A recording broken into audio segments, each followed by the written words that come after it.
Hello everybody and welcome back to the channel, and today's going to be a very interesting episode as I discovered something today that I guess I just wasn't quite ready to discover. And so the topic of conversation is going to be today, is Microsoft Flight Simulator worth the headache? And I'm going to give you guys a bunch of reasons to ascertain why, so stick around. If you are interested in any of my tutorial guides for Microsoft Flight Simulator, or simply interested in supporting the channel, consider joining me on Patreon. Patreon subscribers level tier 2 and above have access to all of my guides as well as any future guides that come down the road. Patreon link can be found in the description below.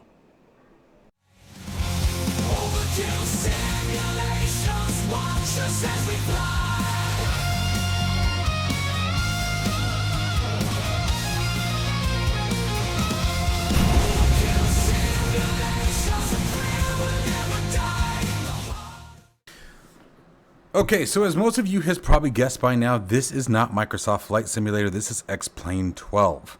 After seeing a couple other content creators flying XPlane 12, it got me thinking like, well, you know, the first time that I launched, I had a very old video a while back on XPlane 12, and it was okay, but it wasn't particularly a wonderful experience. Like, I wasn't oohed and awed, and I wouldn't say that I'm still blown away by it now, but we're going to talk about a few things that have changed my opinion quite a bit about it. We're also going to go for a little flight. We're going to walk through a lot of the process here. But I want to take the big one right out of the picture first before we get going. We're not going to focus on scenery. Yes, when it comes to scenery, Microsoft Flight Simulator will destroy XPlane. XPlane doesn't stand a chance. Okay, and don't get me wrong, it's not that you can't make it look good. That is not what I'm saying. It is not that there are absolutely fantastic developers out there who are putting in a ton of effort and time into making XPlane scenery, but I still don't think that it's ever going to reach the level to which Microsoft Flight Simulator can achieve, especially in 2024. Now, the reason being is that Laminar Research doesn't have the funding that Asobo has from Microsoft and doesn't have access to real-world photogrammetry satellite imagery, right? So that's, you know, it's like putting up a fishing boat up against the Missouri, right? Like, that just, you can't, just because you're both in the water doesn't mean you both get to claim you're a battleship, right? So let's just pull the scenery out of it. The scenery is going to be out of this. Yes, there are things you can do, but I will say this is a con, okay? This is the only thing that I'm going to touch on the scenery when it comes to XPlane. XPlane, you can make it look very, very good. I do want to emphasize that. There are specific regions, and you can purchase softwares, and there is even a form of satellite imagery, which we're going to talk about later on. If you guys like this, we're going to be continuing on with some XPlane 12 content in the mix of MSFS, as well as DCS World is coming back to the channel too.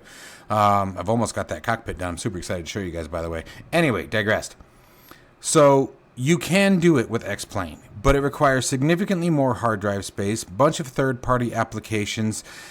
I'm just speaking to its native capability, okay? But at the same token, we are sitting here in Tucson, Arizona, and it is far better than what it ever was before on, like, XPlane 11.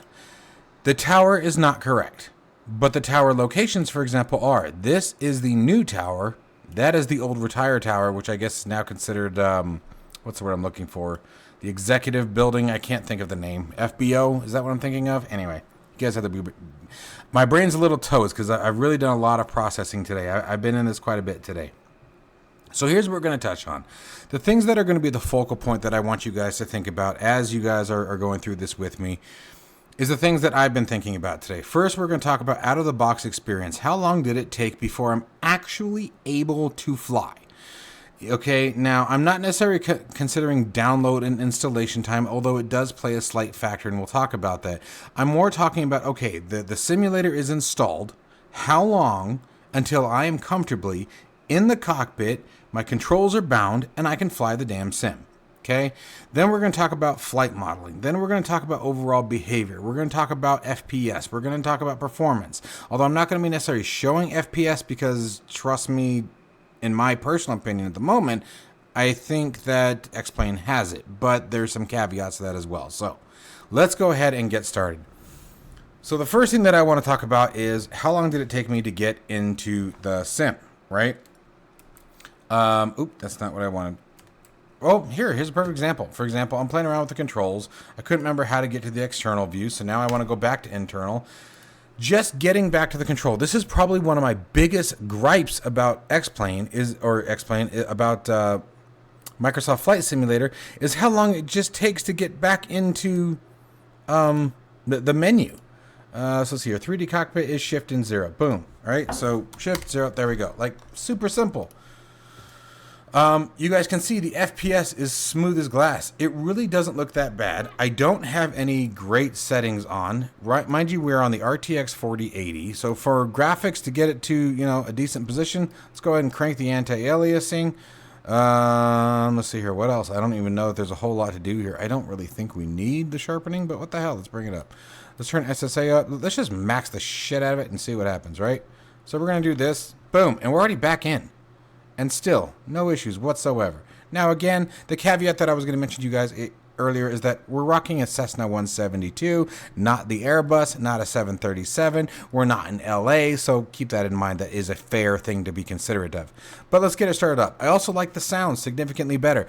When it came to setting up my controls, I went in here, I went to joystick, I found the controller I wanted, right? And I bound it. And it took 2 seconds. And even if I had to calibrate it, it did it all within the sim.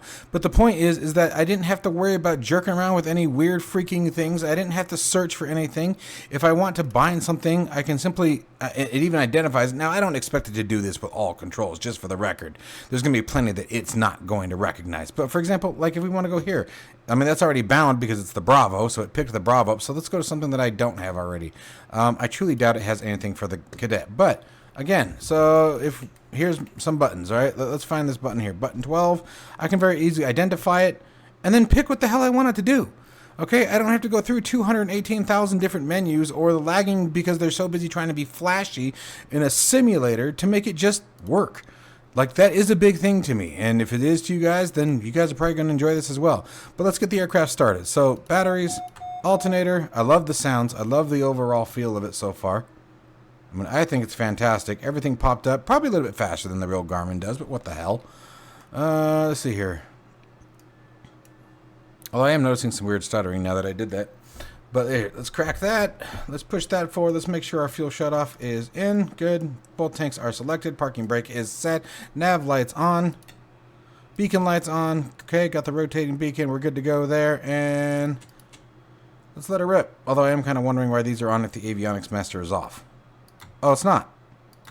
Oh, my bad. Well, now I feel like an idiot. But here we go.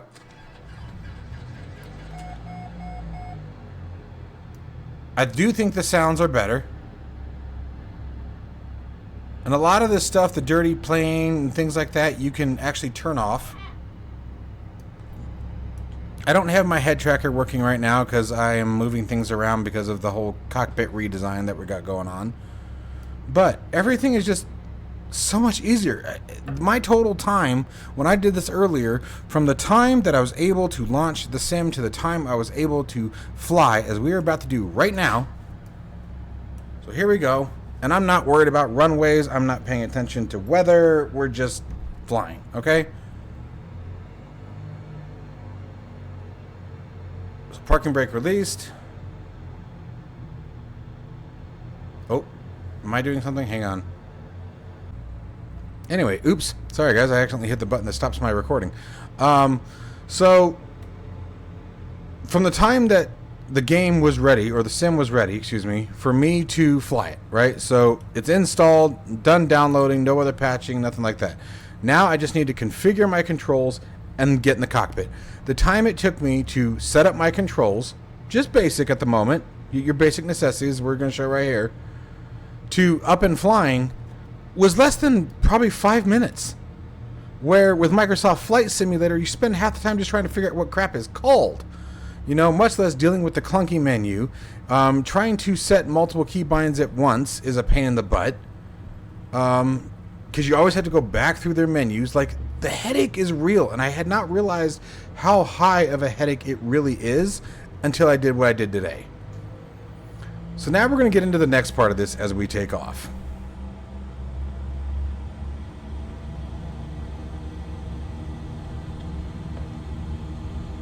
The aircrafts feel significantly better, and I cannot deny that and won't deny that. Here we go.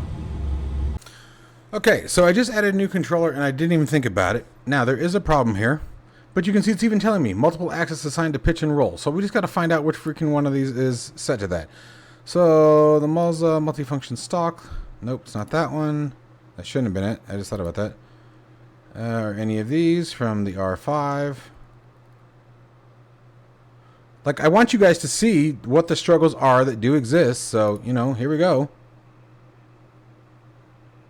No, I actually want you to ignore this, to be honest with you. But there it is right there. That's exactly what it is. So we're going to go to none, and we're going to go to none for now. And there we go. We now have control of our plane.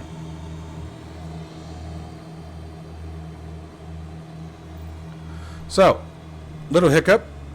Previously, I was messing around with something else. And this time I decided to go with the Virpil at the desk, so that's why we had a control binding issue there. But here's what I do like about the terrain. Going to the terrain, as we were talking about a minute ago, the terrain, yes, it is not the same. That is not Microsoft Flight Simulator. There is no comparison, right? But the trees also aren't melting. Now, I know most of that has been addressed in 2024, no argument there.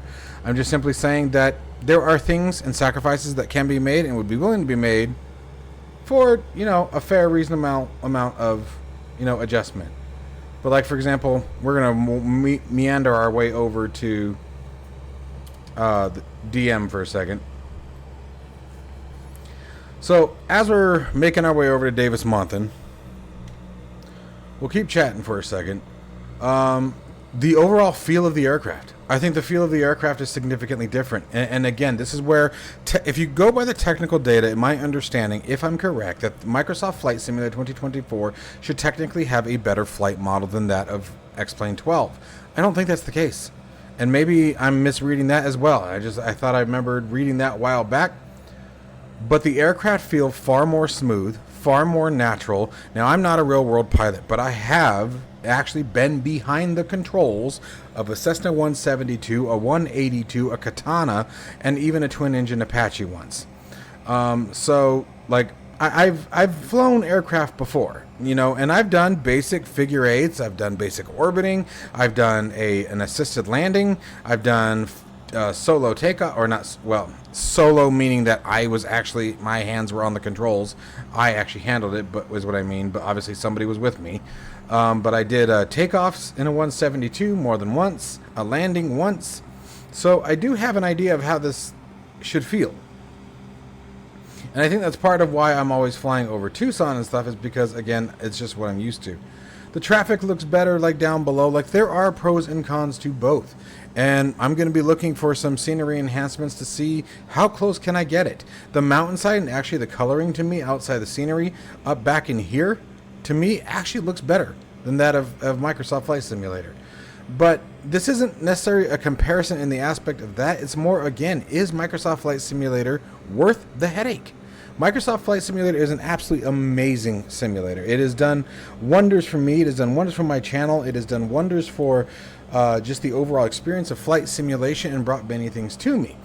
But then as I started thinking about it, and again, I watched another YouTube messing around with XPlane 12, and I got to thinking, you know, I haven't touched it since damn near it released, which was almost 2 years ago. So I decided, you know what, let's go ahead and get into it and see what's changed. And I can tell you right now that, again, like I said, the overall flight performance, I mean, look at the way the plane is moving. We're going to add a little bit of right. Let's add a little bit of left. More now on the heel. Just the overall behavior of the aircraft, I do think, is significantly better. And I'm sure that's probably part of the reason why, for example, to my understanding at the moment, XPlane is the only flight simulator that can actually be used in real-world FAA training. Or pilot training, sorry, according to the FAA. But, you know, maybe that will change for Microsoft Flight Simulator in the future, but I don't see it. The one thing that I will say about XPlane 12, I think that really sums it all up, is it takes the game out of it. Microsoft Flight Simulator 2020, to my opinion, is still better than 2024 as an all-around package. Not necessarily any one particular piece. The scenery, no, 2024 has it. VR performance, I would probably say that at this point 2024 has it. But when you talk about ease of use, I still think 2020 has it. And I used to piss and moan about the GUI in 2020 too, and that's why I was so blown away when 2024 came along, because I think they made it worse instead of better. But when it comes to the actual flying experience, what we are all finally here for, the actual experience of flying, managing, navigating, and communicating, operating an aircraft, right? I think XPlane 12 is actually better. I really do. I think it has the better flying aircraft. I think it has the better sounds, at least thus far. Again, this is very, very early on in my overall feeling. But certainly the way it feels. And when I say feels, I'm referring to the sim itself, as far as the GUI, the interface, the experience. It feels far less like a game and more like a simulator. I think it's one of the things that they were able to maintain, where 2020 and 2024 really lost it. 2020 lost a lot of that, I think, when they moved to a hybrid, multi-platform compatible system. And 2024, I think it got even worse. I still love Microsoft Flight Simulator. I'm not going anywhere. I mean, there's just no way in hell I would ever leave Microsoft Flight Simulator 2020. But I think we're going to start investing some time into XPlane 12 as well. And if you guys would all like to see more XPlane 12 content, let me know. Let me know what you guys' thoughts are down below. Let me know what you feel. And if you guys don't know, already know, with XPlane 12, you can also download a free demo. I believe you get, I want to say it's a 14-day trial. Don't quote me on that. Because, again, I purchased it the day it came out. But that's something that you can think about too, right? But, like, even when you have to navigate the cockpit, okay, it feels smoother, it's easier. The nice thing too, like for us VR flyers, is you have the ability to hide the mouse with a button. Like, there's a lot of benefits. There's a lot of places where it really does shine. Like, that turned way tighter than I was expecting. But again, we're not worrying about whether or not we're matching real world performance or not.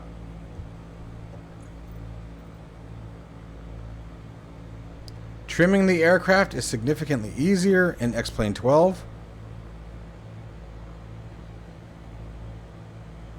Coordinated turns I have found to be easier.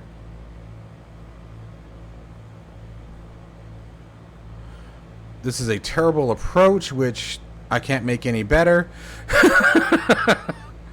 Well, actually, we're high in the approach, but it's really not bad.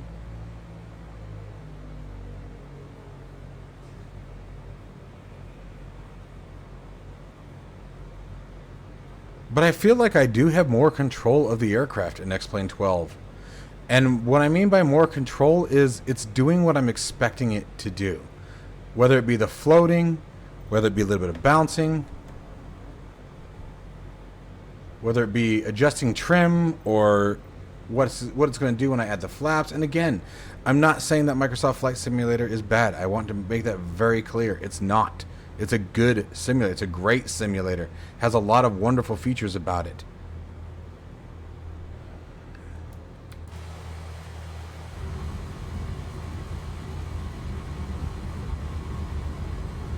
But there's something to be said for this. Oh, baby. Okay, I should not be in this view. Okay, there. But even the braking and the runtime, like my braking, I brake right there. I was braking the same way I brake in Microsoft Flight Simulator, and that was very clearly way too hard. The roll time in this is significantly higher. So I'm just kind of curious, where are you guys at? What do you guys think? And are you guys willing to even try it? Like, is this something that you guys would be even wanting to try? Because I get it. There's a lot to consider here. As I am totally off my rudder pedals. Why I was thinking that I was like in some sort of cinematic, I don't know. Because that was dumb, but...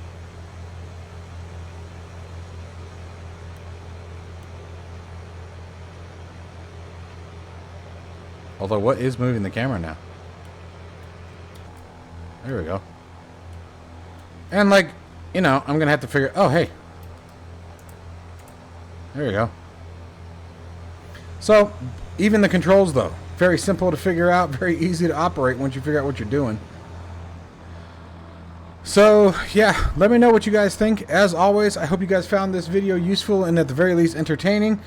Gave you something to think about. I do recommend you guys at least try the demo. This isn't to push anyone away from Microsoft Flight Simulator. It really depends on what you're going for and looking for in a sim. Tell me you guys' thoughts. I'm really interested to hear. As always, guys, stay safe and healthy, and I'll see you in the next one.